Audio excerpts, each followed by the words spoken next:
responsibility, a great risk of discovery, and a big job to feed so many people. Some of us helped out at night, cutting wood, digging potatoes, baking bread, working in the fields. They were watching that no one should enter the house or climb the stairs. They were very brave. Because of the location of the property, there were a lot of illegal activities going on. They were often visited at night by partisans. They were also visited by the Gestapo, checking out or collecting fish or produce. It was in December of 1943 that we had to leave. There was talk in the village that the Bakais were hiding Jews.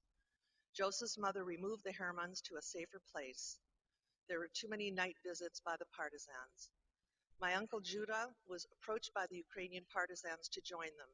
He refused, and we knew that we had to leave. And we fled to a Ukrainian village. The last few months in 1944 were the most difficult to survive. We found a farmer who was willing to take some of us in. We left my aunt and her two daughters there. My mother and I tried to find a place for ourselves. I slept on many unheated cellars at daytime without the knowledge of owners. At night, I looked for shelter and food. In the spring of 1944, my mother, aunt, and I found ourselves in a barn listening to German soldiers, and we realized that we were in the middle of the front. Miraculously, we crossed the German trenches and were not stopped by German soldiers. The only place to stay was at the Bakai house. The bridge that took one to the Bakai house had been blown up, so I carried my mother on my back and crossed the river on a narrow plank of wood. We were desperate, but not sure that they would allow us to stay. Ekaterina was happy to see us, helped us to wash up and fed us, and I believe we stayed there for a couple of weeks. My mother was liberated on April 11th, 1944 by the Soviet Army. Mom and Bobby found themselves in the then Soviet Union. Mom worked as an accountant. Because of her connections, she was asked by a number of young Jewish men to falsify some exit papers. She was to meet the men at a train station where she was summarily picked up by the KGB. A likely Jewish KGB officer interrogated her for 1 week and had removed the incriminating train stub from her pockets. During that week of interrogation, she never told the KGB what she was doing. He took her aside at the end of the week, marched her to the train station, and told her that her mother would be joining her. They mounted the train with no papers, no luggage, no possessions, and traveled to Biton. They went to a DP camp where Mum served as an accountant. They met up with relatives on the Auerbach side, Regina and her husband Isaac, a brilliant rascal and entrepreneur who asked my mother to participate with him in his smuggling activities. One day, Isaac asked my mother to join him to visit a Hachshara kibbutz where he was to deliver meat. They arrived only to see a very handsome blonde man with piercing blue eyes delivering a lecture to child survivors in Hebrew, preparing them for illegal aliyah with the Bricha movement. Bernice turned to Isaac and asked for the name of the speaker. Isaac replied, "Why?" Branya said, "Because that's the man I'm going to marry." He answered, "Arya Meller," and the rest is history. There is so much to say, but perhaps I can summarize with the following. Our mother came to Canada in 1948 with her husband and mother. She was rapturously and madly in love with her husband till the very last moment of their time together. They came to Winnipeg because my grandmother's niece, Metya Meshnik, née Auerbach, had sponsored them, actually stating that my grandmother was her mother. She raised 3 children, Jack, Harvey, and me. She, my father, and my grandmother tried to do everything in their power to create a sense of normalcy. Birthday parties, b'nai mitzvah, ballet and accordion lessons, summer camps. But there were 2 non-negotiables, Hebrew school and excellence. She lived to spend time with her 4 devoted grandchildren, Lindsay, Jessie, Caleb, and Drew, and cherished time in Winnipeg, Vancouver, Gimli, Falcon Lake, and Fort Lauderdale, and lived for the birth of her first great-grandson, Arthur Leo Todra Zitran Arya Dov. She was a devoted daughter to an exceptional woman in her own right.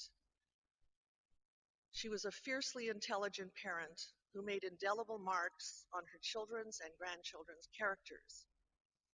And she supported and loved all her relatives by marriage, her two daughter-in-laws and son-in-law, Judith, Jennifer, and Reuben. Her grandchildren, Lindsay and Barnett, Jesse and Sarah, Caleb and Hillary, Drew and Jesse. She was a businesswoman who supported the financial and accounting side of my father's construction and development business, and we often recall the story that at tax time, my mother would start going over the materials and she would seek an appointment with her tax accountant and tax lawyer, and she would say to them, have you thought about doing something like this? And inevitably, every year, the tax accountant would respond by saying, Mrs. Meller, that's so terribly interesting. The government is entertaining an amendment on that matter. I think we may be actually able to do that. She was a community builder, slavishly devoted to the PTA of Tamatora and JWC, a devoted supporter of ORT, having been trained in couturier design in an ORT school in a DP camp. A deeply committed speaker on the subject of the Holocaust, and a trusted interlocutor between the survivor community and the quote-unquote Canadian segment of the Jewish community in Winnipeg. She was devoted, along with the late and great Erna Kimmel, to the Sarah Summer High Folk Ensemble, where they were both costume designers and members of the board from its inception. She supported the campus and believed very strongly in the mission of Hebrew U and was a patron and leader. She was a devoted friend to what we lovingly called our Yaya circle: Shania, Hanya, Barbara, Frida, Carola, Judy, Nadia, Erna, Fania, and a multitude of others. These women and their families were our surrogate aunts, uncles, and cousins. Throughout the long ordeal of her cognitive illness, she maintained her regal bearing. All the staff at the Sinkman Center, including her loving caregiver, Susie Deacon, showed nothing but love and compassion toward my mother for all these years, and would often comment by saying, "She is such a lady. She is so intelligent. She is so kind." Mom, you had a lot of courageous corpuscles in your youth. You were 14 when the war broke out, and you applied your brains and compassion in the most unimaginable surroundings.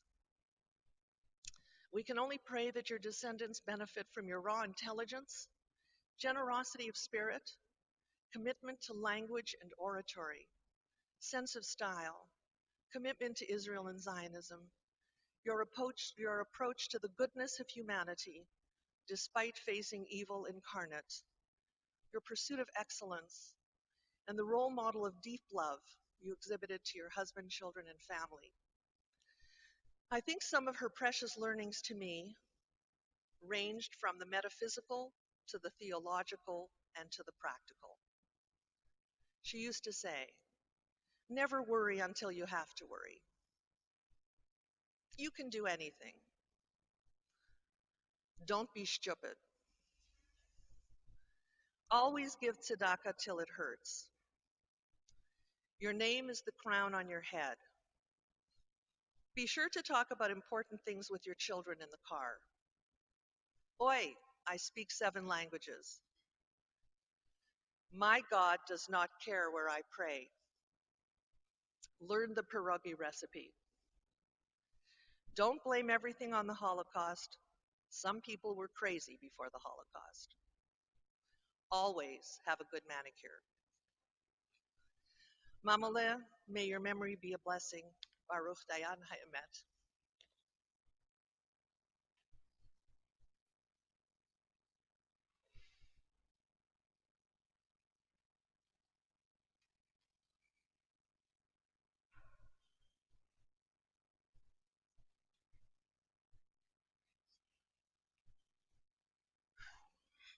It's going to be hard.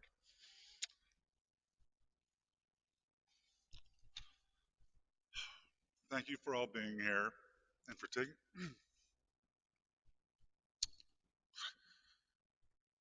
the time to honor our wonderful mother. And thank you, Elaine, for the fantastic and detailed account of the details of our mother's life.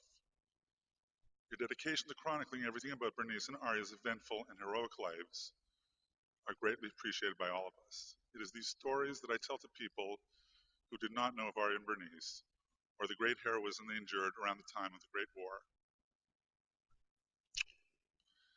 Bernice, you were a courageous woman and a wise soul. You also were a very talented and educated woman, but you, like many other women of this greatest generation you grew up in, used that skill primarily in the rearing of children, the maintenance of the house, and assisting in your husband's business. You favored the lives of your family over your own achievements while living a life of grace and compassion that existed without a shred of selfishness. Circumstance and the age you grew up in robbed you of the full breadth of the independent career you so richly deserved. Instead, you shared your wisdom with us and taught us to be smart in a practical way with a gentleness and humor, which I will try to return to. At the same time, your willingness to do anything for your children and to encourage our efforts imparted a confidence in us that was instrumental in our development and in our various life successes. As for humor, the funny things are what I will fondly remember, like the notorious Sarissina Huysen incident of 1973, where there was a particular pair of blue jeans that I wore as probably my sole pair of pants through 1973, and you had implored me not to wear on that particular night, or really forever, probably exacerbated by the fact that I was going to the South End that night, and which I snuck out of the house by throwing them down the laundry chute built by my father in our house on Forest Park Drive, and retrieving them from the laundry room, after which time I snuck them out of the back door around Bernice and Bobby and took them to my friend Erwin Eisenstein's place 2 doors down the block to change into.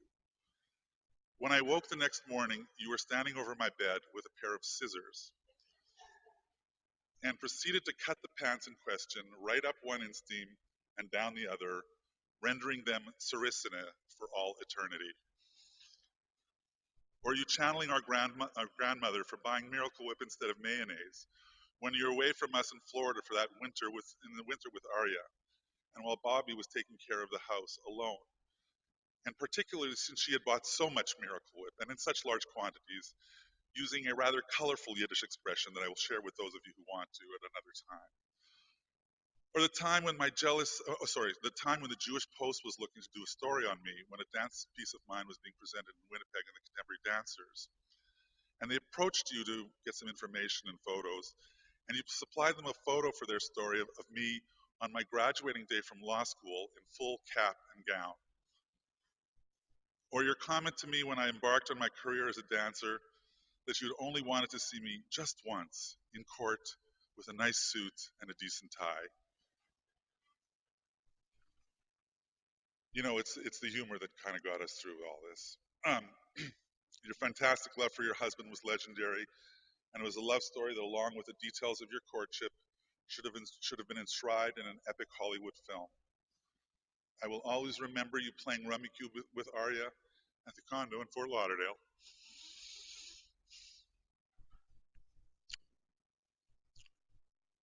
Almost every night, and the joy the two of you took in the game, but particularly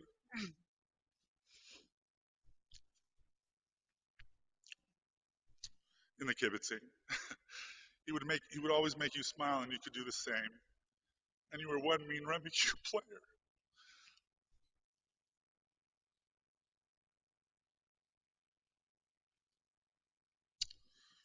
And I will also remember the joy and simplicity of the life you lived in Florida, as that had a profound effect on me and my life partner, Jen.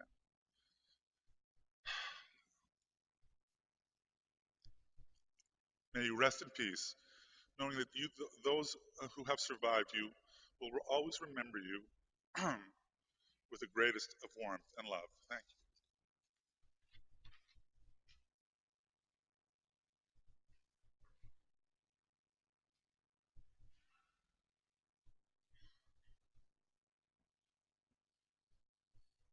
Given that there's a bit of a generational gap between me and the preceding speakers, obviously I'm here using my phone as opposed to my parents and uncle, but I'm going to speak up and I'm going to enunciate. Um, so, my name's Jesse. I'm one of the grandchildren. And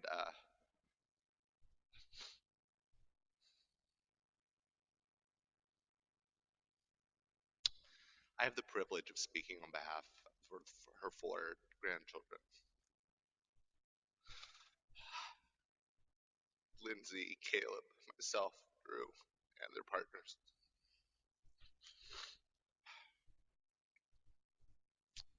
I was really lucky growing up. I got to spend 13 summers with Nana and Papa.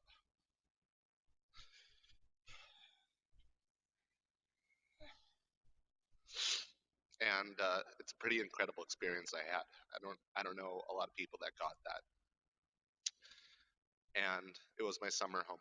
You know, some people go off to the Berkshires, some people go off. I got to go to Wellington Crescent to stay with Nana and Papa, and you know, during that time, in addition to eating a lifetime supply of pierogies, and by that I mean like literally, my grandmother would spend the preceding week and a half making 350 pierogies for whenever I came. A lot of honey cake, cabbage rolls, which I never really enjoyed, but I understand were quite good, and scones. And I don't really understand how scones kind of came into the culinary. I don't know what part of Celestia scones are prominent in, but she was from that part of Celestia. I got an opportunity to learn a lot of life lessons and stuff I carry with me a lot. One of the things my mom said, she mentioned that my grandmother always said, "There's no use worrying until you need to worry," and I think I say it every week. Something,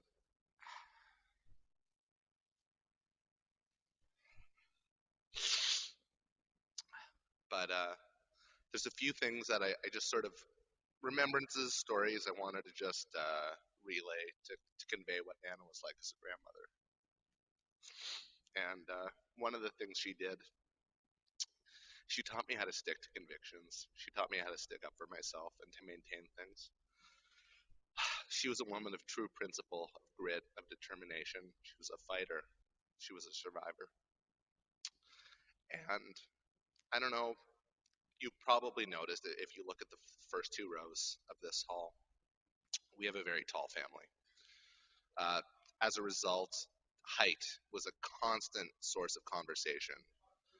How tall, how much they had grown, relative height. So we were literally, it felt like every conversation or second conversation was about height. And to wit, every time Nana would relay that when she came to Canada and when she was measured on Pier 21, she was 5'6", and she was never 5'6". You know, I think that perhaps the CBSA officer had not spent as much time as he normally would. I understand she was probably, but she maintained. I was measured at 5'6". I was 5'6", and in perpetuity, she was 5'6" as a result. And really, it shows what she was like. I guess another thing I just wanted to relay. Um, she taught me how to be selfless, or sorry, there's an addendum to that story. I think it was 5'5" and not 5'6", and I would really not want. I know Nana, 5'5", 5.5", right? It was the half. It was the half that she maintained. Um, but she was a truly selfless woman. She put her family, Arya, her children, her grandchildren above everyone else. And as I said, before I would come, it was like she was preparing for like a pierogi end of days, and it would just be food and cleaning. And as my mom alluded to, she kept an impeccably clean household, and it was really important. My grandmother, my sister used to refer to our grandparents as the cleaning fairies because they would always be around. It was everything had to be just so and tidy. And much to her chagrin, I'm not tidy. Um, you know, I was affectionately referred to as Messy Jessie at the time. I continue to be. My fiance will probably attest to this as well. I'm not a particularly clean guy. So Nana would spend 2 months cleaning up after me and never really made a big deal about it because that was just how it had to be for her. and it was a pretty incredible place to be. One of the things I often think about is she fought. You know, she would stick to her convictions, and the story I'd relay is earlier this week when I found out that she had taken a turn. Uh, I wanted to come in to say goodbye, so I came in on the first. I came in the morning. She stayed. She stayed around to say goodbye to me and to say goodbye to Drew, and to say goodbye to the family. And she hated making a fuss, so she waited until we were gone to go peacefully. But she was an incredible woman. She was loved. She loved. She made you feel like the most special person in the world. I just wanted to thank you.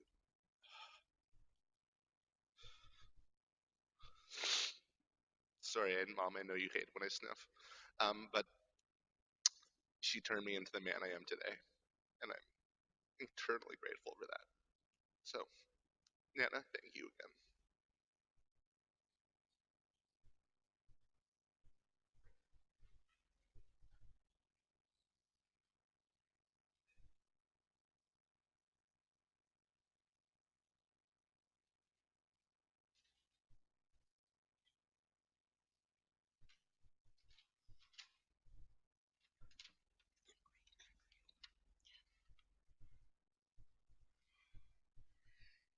At the rising of the sun and at its going down, we remember them. At the blowing of the wind and in the chill of winter, we remember them. At the opening of the buds and the rebirth of spring, we remember them.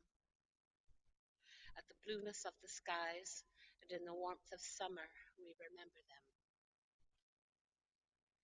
At the rustling of the leaves and in the beauty of autumn, we remember them.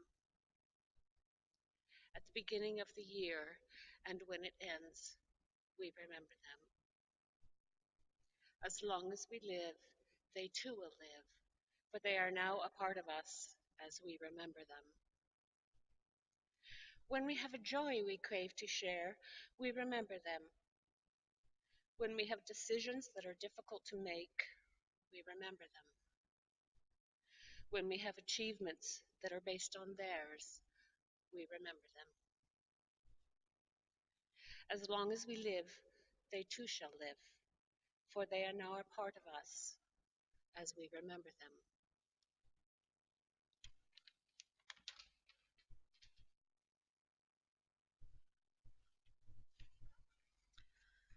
Please rise.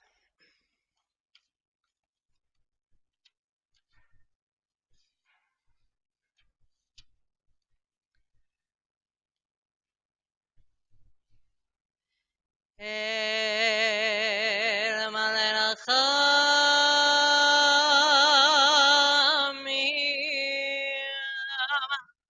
Shochain Mamaromi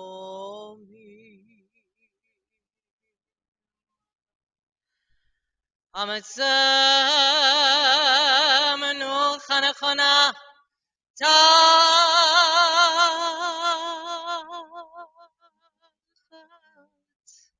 Kanfer Shchina B'ma'alot Kedoshim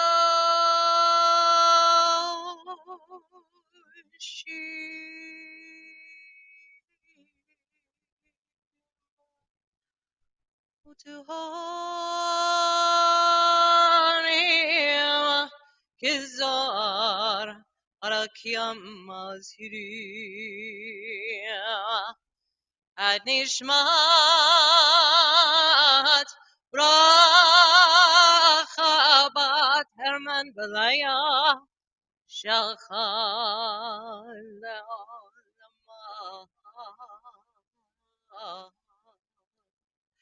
Megan Hayden تیه منوختا آنا بالرحمیم استیرایا بستر کناف خلال وتسرور بيتسرور خيم نشماتها أدوناي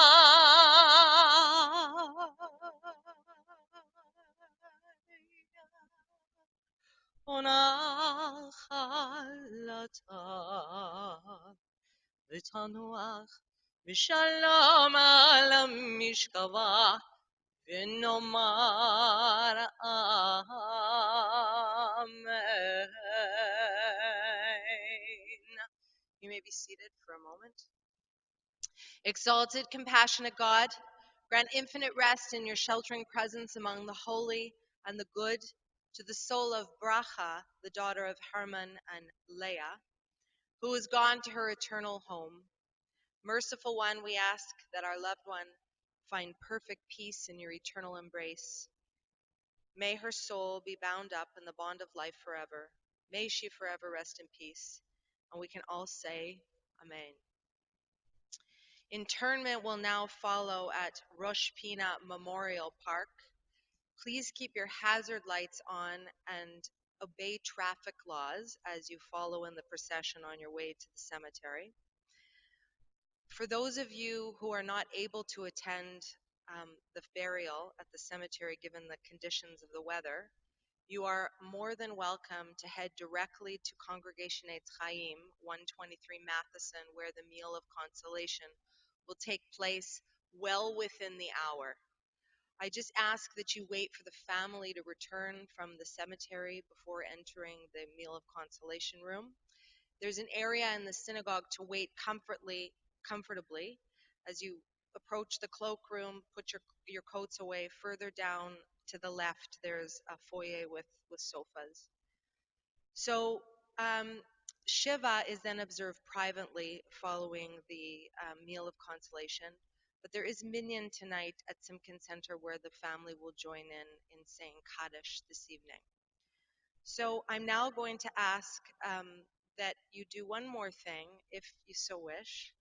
It's an honor to actually contribute tzedakah in honor of a loved one, and as you've heard over the beautiful tribute that her family did for her, she was very committed to organizations within this community, and therefore they themselves, Aryeh and Bernice, had set up the Aryeh and Bernice Meller Foundation. That's what it's called, the Jewish Foundation of Manitoba. So a donation to any organization you so wish, or that one, would be greatly appreciated by the family.